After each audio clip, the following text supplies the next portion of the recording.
قال رسول اللہ صلی اللہ علیہ وسلم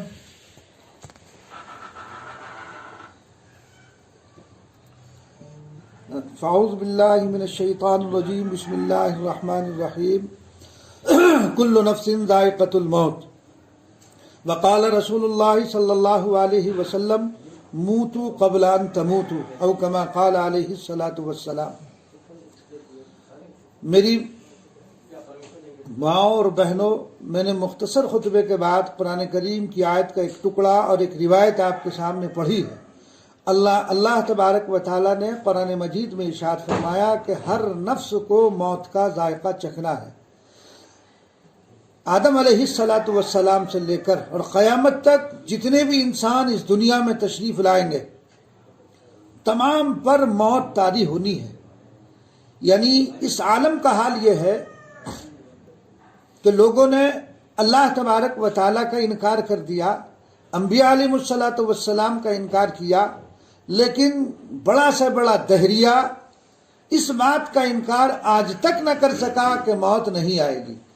کیوں؟ اس لیے کہ وہ اس چیز کا اپنی آنکھوں سے مشاہدہ کرتا ہے کہ جو جسم کل تک اپنے ہاتھ اور پیروں سے چل رہا تھا، دوڑ رہا تھا، کھا اور پی رہا تھا، زندگی کی تمام ضروریات پوری کر رہا تھا، آج وہ بے بس پڑا ہوا ہے، دوسروں کا محتاج ہے، اٹھانے کے لیے بھی، بٹھانے کے لیے بھی، رکھنے کے لیے بھی۔ یعنی وہ نہ چل سکتا ہے، نہ پھر سکتا ہے، نہ اٹھ سکتا ہے، نہ کھڑا ہو سکتا ہے۔ تو موت ایک ایسی حقیقت ہے جس سے کسی کو انکار نہیں، اور آج تک کسی نے اس سے انکار نہیں کیا ہے۔ انکار نہ کرنے کی وجہ صرف یہی ہے کہ وہ اپنی آنکھوں سے مشاہدہ کر رہا ہے۔ تو موت کا انکار کسی نے نہیں کیا ہے، اور یہ بھی ایک سچائی اور حقیقت ہے کہ ہر ایک کو اس مرحلے سے گزرنا ہے۔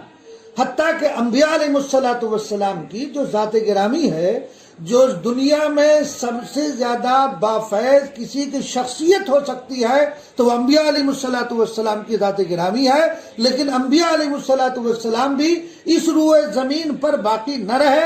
اللہ تبارک و تعالیٰ نے ان کو بھی اپنے پاس بلا لیا۔ ظاہر بات ہے جو سب سے زیادہ بافیض شخصیات اس دنیا میں باحیات نہ رہی تو آپ اور ہم کیسے اس دنیا میں زندہ رہ سکتے ہیں؟ ہر ایک کو اس راہ سے گزرنا ہے، ہر ایک کو یہ منزل طے کرنی ہے۔ لہذا جب وہ یہ ایک حقیقت ہے اور اس حقیقت سے بھی آپ نہ واقف نہیں بلکہ واقف ہے، تو پھر ہمیں کیا کرنا چاہیے؟ نبی کریم صلی اللہ علیہ وسلم نے فرمایا موتو قبل ان تموتو، مرنے سے پہلے۔ روایت کا مطلب کیا ہے؟ مطلب یہ ہے کہ موت سے پہلے موت کی تیاری کرو۔ تو یہ ایک حقیقت ہے کہ ہمیں مرنا ہے، اس دنیا سے جانا ہے، لیکن جائیں کس طرح سے؟ تو آقا کی جو تعلیمات ہے، نبی کریم صلی اللہ علیہ وسلم کی جو سیرت ہے، نبی کریم صلی اللہ علیہ وسلم کے جو اقوال اور جو افعال ہے، ہمیں ان کو اختیار کرنا ہے کہ موتو قبل ان تموتو کی عملی تصویر ہمیں بننا ہے۔ وہ کیسے؟ کہ مرنے سے پہلے موت کی تیاری کرو۔ موت کی تیاری کیا ہے؟ موت کی تیاری یہ ہے کہ کوئی کام شریعت کے خلاف نہیں ہونا چاہیے۔ یعنی جب سے انسان پیدائش سے لے کر موت تک جو شریعت نے احکامات بتلائے ہیں، ان احکامات کو ہمیں اپنی عملی زندگی میں داخل کرنا ہے۔ یہ ہے موت سے پہلے کی تیاری۔ اگر کوئی جو ہے شریعت کے خلاف ورزی کر رہا ہے اور اس کی تیاری کی طرف نہیں جا رہا ہے، تو ظاہر بات ہے کہ وہ موت کی اگر وہ تیاری نہیں کر رہا تو پھر جیسا تم اس دنیا میں کرو گے، آخرت میں جا کر ویسی ہی کھیتی کاٹو گے۔ جو یہاں بو گے وہاں جا کر کے اس کو ویسے ہی کاٹو گے۔ ایسا نہیں ہو سکتا کہ کسان گیہوں کو بوئے اور وہ اس کے بدلے دھان جو ہے وہ کاٹ لے، نہیں ہو سکتا ہے۔ گیہوں بویا ہے تو گیہوں ہی نکلے گا۔ یہاں اگر آپ نے اعمال صالحہ کر لیے، نیک اعمال کر لیے، اچھے اعمال کر لیے، تو وہی آخرت کے اندر آپ کے کام آئیں گے۔ تو لہذا موت کی تیاری کیا ہے؟ موت سے پہلے اپنے آپ کو شریعت کا پابند بناؤ، اور شریعت کی پابندی کیا ہے؟ ما آتاکم الرسول فخذوہ وما نہاکم عنہ فانتہوا۔ نبی کریم صلی اللہ علیہ وسلم جو شریعت لے کر کے آئے، جو ہدایات لے کر کے آئے ہیں، وہ ہدایات آپ کی عملی زندگی میں ہونا چاہیے. اور جس چیز سے اللہ کے رسول صلی اللہ علیہ وسلم نے منع فرما دیا ہمیں اس چیز سے پرہیز کرنا چاہیے اور بچنا چاہیے. چنانچہ اس کی بہت ساری مثالوں سے اس کو سمجھایا جا سکتا ہے. جیسے آج کل فیشن ایک عام ہوتا جا رہا ہے. ہماری نوجوان لڑکیاں لباس ایسا استعمال کر رہی ہے جس سے بدن کا حصہ نظر آتا ہے، بدن جھلکتا ہے. تو یہ شریعت کے خلاف ورزی ہے. یہ نبی کریم صلی اللہ علیہ وسلم جس چیز کو لے کر آئے اس کی پابندی نہیں ہے بلکہ یہ اس کی خلاف ورزی ہے. نبی کریم صلی اللہ علیہ وسلم نے اطلاع دے دی تھی ایک ایسا زمانہ آئے گا، ایک ایسا وقت آئے گا کہ اس میں باوجود لباس پہنے ہوئے وہ ننگی نظر آئیں گی. آریات کاسیات، روایت میں الفاظ آتے ہیں کہ باوجود یہ کہ کپڑا پہنے ہوئے ہے مگر وہ کپڑا ایسا معلوم ہوتا ہے کہ جیسے پہنے ہوئے نہ ہو. اس روایت کا مطلب کیا ہے؟ روایت کا مطلب یہ ہے کہ یا تو لباس ایسا باریک ہوگا کہ کپڑا پہننے کے باوجود جسم نظر آ رہا ہوگا، یا پھر کپڑا اتنا چست ہوگا کہ ہر عضو الگ الگ نظر آ رہا ہوگا. تو آج ہماری خاص طور سے نوجوان بچیاں، نوجوان لڑکیاں لباس میں غیر محتاط نہیں بلکہ ناجائز لباس کا استعمال کر رہی ہے. باریک کپڑا پہنا جا رہا ہے جس سے اندر کا بدن جھلک رہا ہے، یا اتنا چست کپڑا پہنا جا رہا ہے جو جسم کی حیت کو ظاہر کر رہا ہے. اور دونوں کے متعلق اللہ کے رسول صلی اللہ علیہ وسلم نے ممانعت بیان فرمائی ہے کہ ایسا لباس استعمال کرنا اس کی شرعاً قطعاً اجازت نہیں ہے.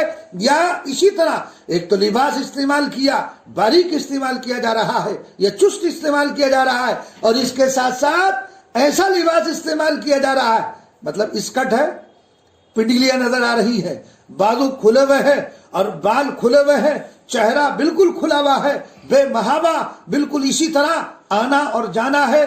تو لہذا جب یہ صورت اختیار کی جائے گی تو ہمارے معاشرے میں جو خرابی پیدا ہو گئی اس چیز کو لے کر، یہ آج بچیاں جو دوسروں کے ساتھ رابطہ قائم کرتی ہیں اور پھر ان کے ساتھ بھاگ جاتی ہے، یہ نتیجہ بے پردگی کا ہے کہ ہم نے اپنے بچیوں کو پردہ نہیں سکھایا.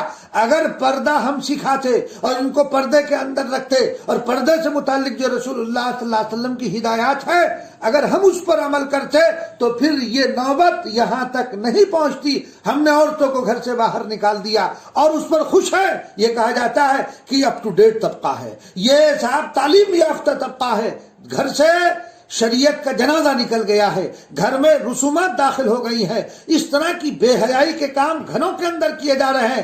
تو میری عزیز ماں اور بہنوں، اگر آپ نے اس پر روک نہ لگائی اور آپ نے اس پر قدغن نہ لگائی اور آپ اگر بے پردگی سے باز نہ آئی تو پھر یاد رکھو جو کچھ ہو رہا ہے اس سے زیادہ ہوگا. اس لیے اللہ کے رسول صلی اللہ علیہ وسلم کی ہدایات اور آپ کی تعلیمات پر عمل کرو. ما آتاکم الرسول، اس پر عمل پیرا جب ہوگے جب تم نبی کریم صلی اللہ علیہ وسلم کی تعلیمات کو اخذ کرنے والی اور نبی کریم صلی اللہ علیہ وسلم کی تعلیمات پر دل و جان سے قربان ہونے والی اسی وقت ہو سکتی ہو جب نبی کریم صلی اللہ علیہ وسلم کا ہر قول و فعل تمہاری عملی زندگی میں ہوگا. یہ ہے موت سے پہلے کی تیاری.